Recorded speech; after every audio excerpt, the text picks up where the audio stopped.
நண்பர்களே, இன்னைக்கு நம்ம ரூமில் பார்த்தீங்கன்னா சிக்கன் சோசேஜி. அதுக்குள்ள ஐட்டம்ஸ் எல்லாம் பாருங்கள். சோசேஜி, இஞ்சி பூண்டு விழுது, தக்காளி, புதினா, கருவேப்பிலை, சிவப்பு மிளகா, வெங்காயம், இது அனைத்தும் போட்டு இன்னைக்கு செய்ய போகிறோம். வேற லெவலில் சிக்கன் சோசேஜ். வாங்க சாப்பிட்லாம்.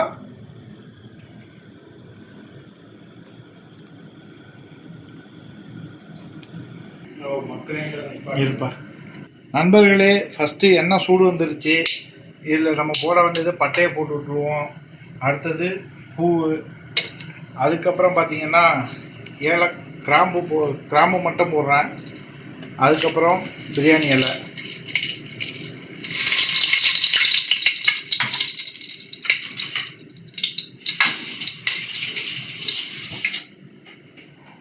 அதுக்கப்புறம் பார்த்துக்கிட்டிங்கன்னா பச்சை மிளகா போடுறத விட சிவப்பு மிளகா போட்டிங்கன்னா கொஞ்சம் டேஸ்ட்டு நல்லா கிடைக்கும்.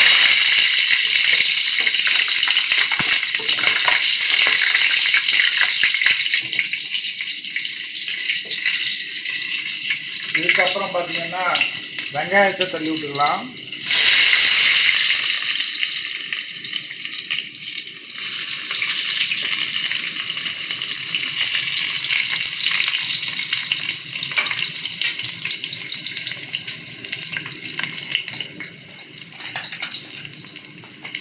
வெங்காயம் சீக்கிரம் வேகுறதுக்காக உப்பு போட்டுக்கிறோம் கொஞ்சோண்டு.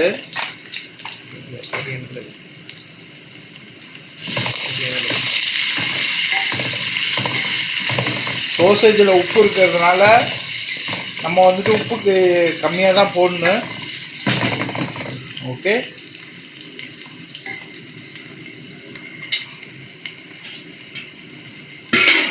ஒரு 2 நிமிஷம் மூடி வைப்போம். வெங்காயம் நல்லா சிவப்பு வரக்கூடாது. பாதி சிவப்பு வந்த பிறகு இஞ்சி பூண்டு விழுதை இறக்கி விட்டுருங்க.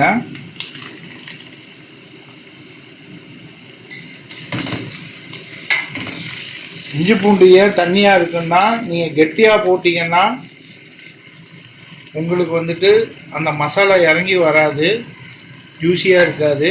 அதுக்காக நாங்கள் தண்ணி சேர்த்து அரைச்சிருக்கோம்.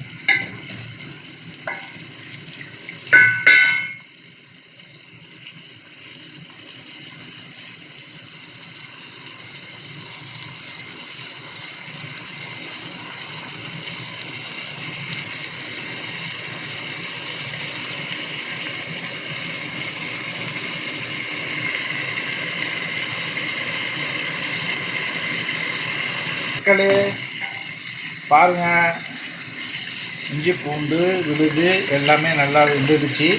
அந்த பச்சை நிறம் போகிற அளவுக்கு வேக வச்சு எடுத்துக்கங்க. அதுக்கப்புறம் நீங்கள் தக்காளி இறக்காமல் சோசேஜை இறக்கி விட்டுருங்க. ஏன்னா சோசேஜ் ஃப்ரையும் ஆகணும், ஜூஸியும் ஆகணும். அதனால் உங்களுக்கு இந்த மாதிரி சொல்கிறேன்.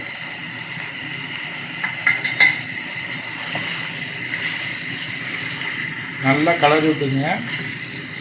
இதுலேயே தான் ஃப்ரை ஆகணும் சோசேஜி. நம்ம ஊற்றிருக்க எண்ணெய்க்கு ஃப்ரை ஆகிடும். மசாலா எதுவுமே ஆட் பண்ணல, அப்படியே விடுங்க. நல்லா வெந்து வரும். வெந்து சோசேஜ் கொஞ்சம் பலூன்ஸ் போல் வீங்கும். அந்த டைப்பில் வந்த பிறகு நீங்கள் அடுத்த ஜாமானை இறக்கிக்கலாம், தக்காளியை எல்லாமே. அப்போ தான் உங்களுக்கு ஜூஸி கரெக்டாக கிடைக்கும்.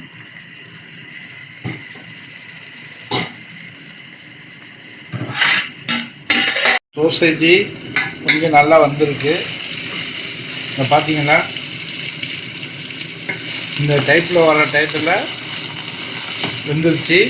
இதுக்கப்புறம் நம்ம போட வேண்டியது ஸ்மெல்லுக்காக கருவேப்பிலை, இந்த புதினாவை அப்படியே போட்டுங்க. காம்போடு போடுங்க, அதுதான் நல்லா ஸ்மெல்லாக இருக்கும். உங்களுக்கு அந்த காம்பு இருக்க டேஸ்ட்டு இறங்கும். ஓகே, அதுக்கப்புறம் தக்காளியை நல்லா நைஸாக வெட்டி வச்சிங்க. பெருசாக வெட்டிங்கன்னா நாராக உங்களுக்கு கிடைக்கும்.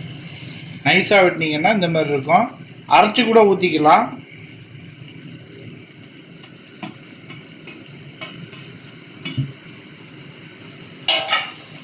இப்போ இதை நல்லா மிக்ஸ் பண்ணி விட்டுருங்க.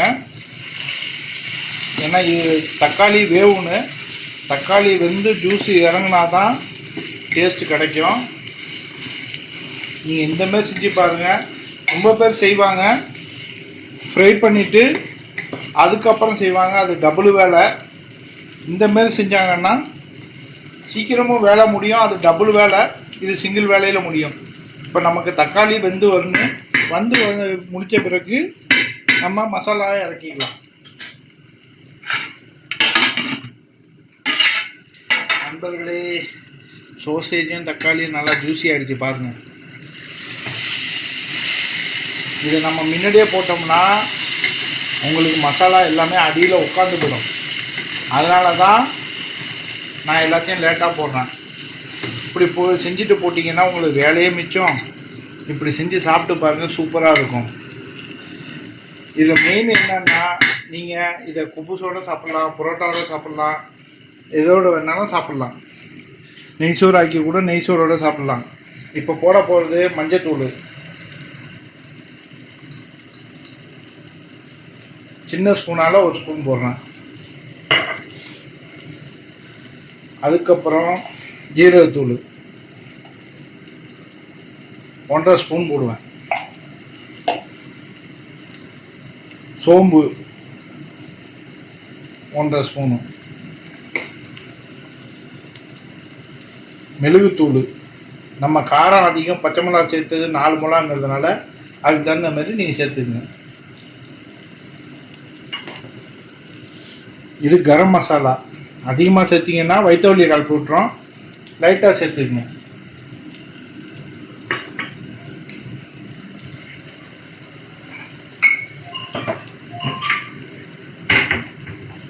இதை இப்போ கலரி விட்டுருவோம்.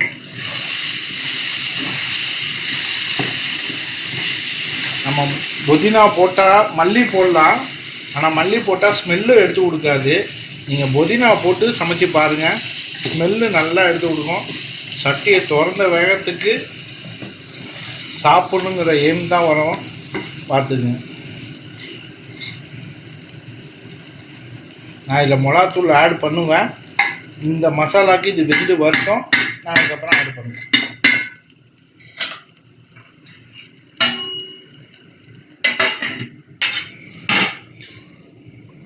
இப்போ மிளகாத்தூள் 1.5 ஸ்பூன் போடுங்க. காரத்துக்கு தகுந்த மாதிரி போட்டுங்க. மல்லித்தூள் 1, 2, 3. இது சின்ன ஸ்பூனாக இருக்குன்னா 3 கண்டு போட்டுருங்க.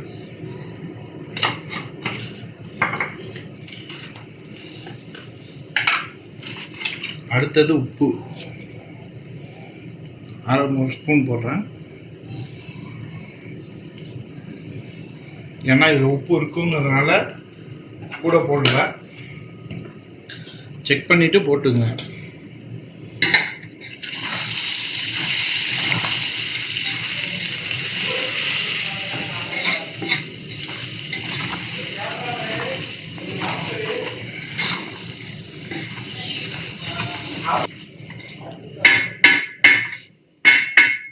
இப்போ பார்த்துட்டிங்கன்னா மிளகாத்தூளும் மல்லித்தூளும் போட்டதுனால இந்த கலருக்கு வந்துடுச்சு. நம்ம தண்ணி ஒன்றும் ஆட் பண்ணல, தண்ணி ஆட் பண்ணுவோம், வெயிட் பண்ணுவோம்.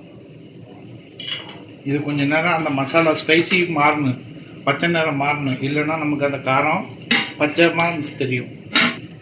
இப்போ நம்ம தேவையான அளவுக்கு தண்ணி ஊற்றிக்கிங்க லைட்டாக. ஏன்னா சோசேஜில் தண்ணி இருக்காது, அதனால் நீங்கள் தண்ணி சேர்த்துக்கலாம். திக்காக வேணால் திக்காக சேர்த்துக்கலாம், உங்களுக்கு தண்ணி போல் வேணுனாலும் தண்ணியை சேர்த்துக்கலாம். இது மேலே நீங்கள் தேங்காய் பால் அரைச்சி ஊற்றலாம், தயிர் ஊற்றலாம், குருமா போல் மாறிடும். தயிர்லாம் போட்டிங்கன்னா தேங்காய் பால் இதெல்லாம் போட்டால் மில்க் க்ரீமு இதெல்லாம் போட்டிங்கன்னா க்ரீம் மாரி ஆகிடும். இதிலே பட்டர் போடலாம், சீஸு இருந்தால் சீஸு போடலாம். சீஸு போட்டிங்கன்னா சூப்பராக இருக்கும். சீஸு மைனஸு லைட்டாக போடுங்க, நல்லாயிருக்கும். நான் இதெல்லாம் போடல, உங்களுக்கு சொல்கிறேன். இப்போ இந்த தண்ணி கொஞ்சம் நேரம் வேகட்டும். இது ட்ரை ஆன பிறகு மேலே ஒரு 1/2 கிளாஸ் நம்ம தண்ணி சேர்க்குற மாதிரி இருக்கும்.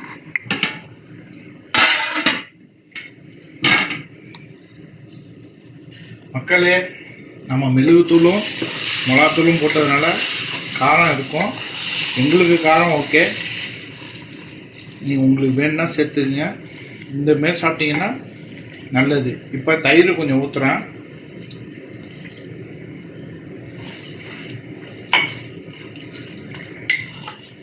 ஏன்னா அதில் புளிப்பு தன்மை இருக்கிறதுனால தயிரில் சிக்கனில் ஊற்றலாம். ஊற்றுனீங்கன்னா குருமா போல் நல்லாயிருக்கும்.